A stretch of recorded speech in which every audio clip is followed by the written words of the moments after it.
Yeah, Scott, to compare what's happening here in our area at the very beginning of data center development to what has been happening in Loudoun County, Virginia over the course of 20 years is a bit like comparing apples to oranges. But for our local leaders, Data Center Alley can be a cautionary tale. Along Lord Fairfax Place in Ashburn, Virginia, lurks a most unwelcome neighbor for Sandra Titcomb. They pop up, they multiply like rabbits. The data centers next to her neighborhood are just some of the nearly 200 here in Loudoun County, right outside of Washington, D.C. It's disappointing because this was such a pretty county. Now, we knew things were going to come.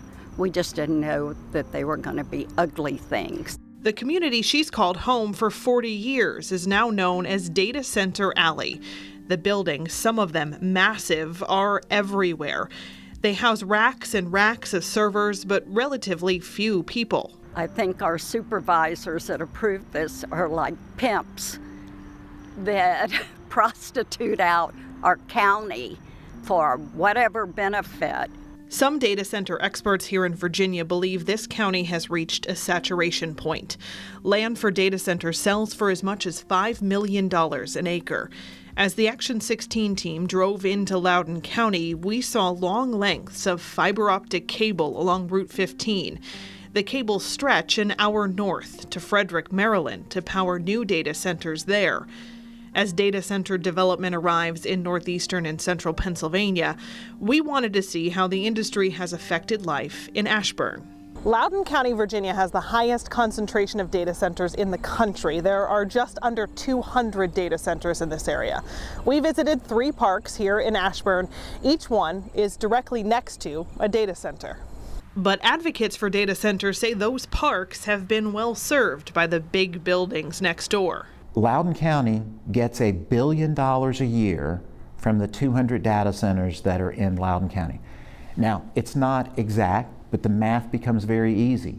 That means that every data center in Loudoun County generates about $5 million a year in tax revenue.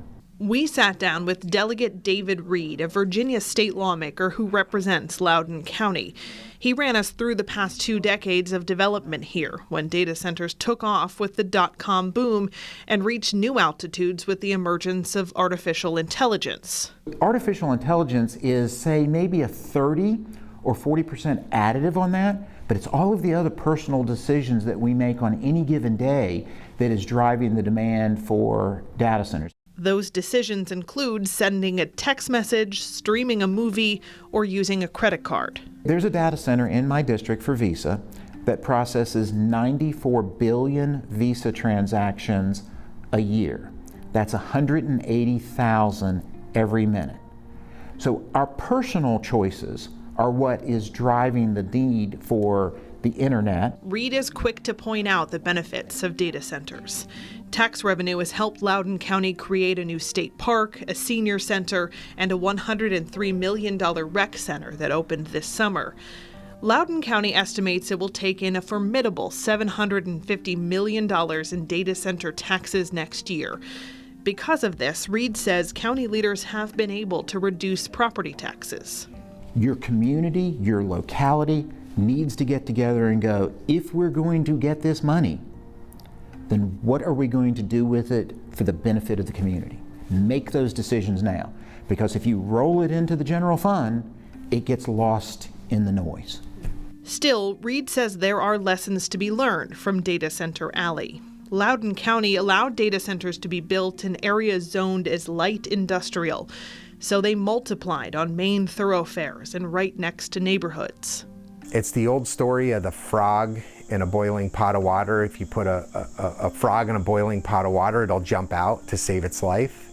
But if you put it in a cold pot of water and you slowly turn the temperature up over 20 years, it'll just die.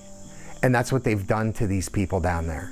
Pennsylvania State Representative Jamie Walsh from Loudoun County made his own trip to Virginia last month, compelled by the promise of progress and by the fear of the unknown.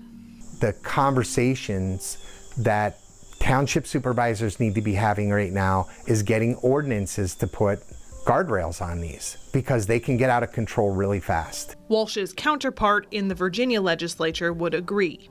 Start with your zoning. Be sure you understand what your zoning allows and what you want it to do. Make those deliberate decisions now. Delegate Reed says counties surrounding Loudoun have learned from its mistakes and have restricted data centers to industrial parks. If you do it right and you put it in areas that are zoned for industrial parks as opposed to scattered throughout a community, then you have the ability to bring in transmission lines and generation capacity into a centralized area as opposed to through residential areas. That then lessens part of the friction. Power transmission is the latest fight in Loudoun County. The power company that serves this area is looking to build nearly 9 miles of new high-power lines to feed the demand from data centers. Those power lines could run right through a neighborhood near Sandra Titcomb's home. She also has advice for the communities in northeastern and central Pennsylvania staring down data center development. Fight it. I would say fight it. But good luck with that. Communities across our area are starting to heed that advice from residents and leaders in Virginia. Many boroughs and townships are amending their zoning ordinances to place some restrictions on data centers, even in communities where there is currently no plan for a data center.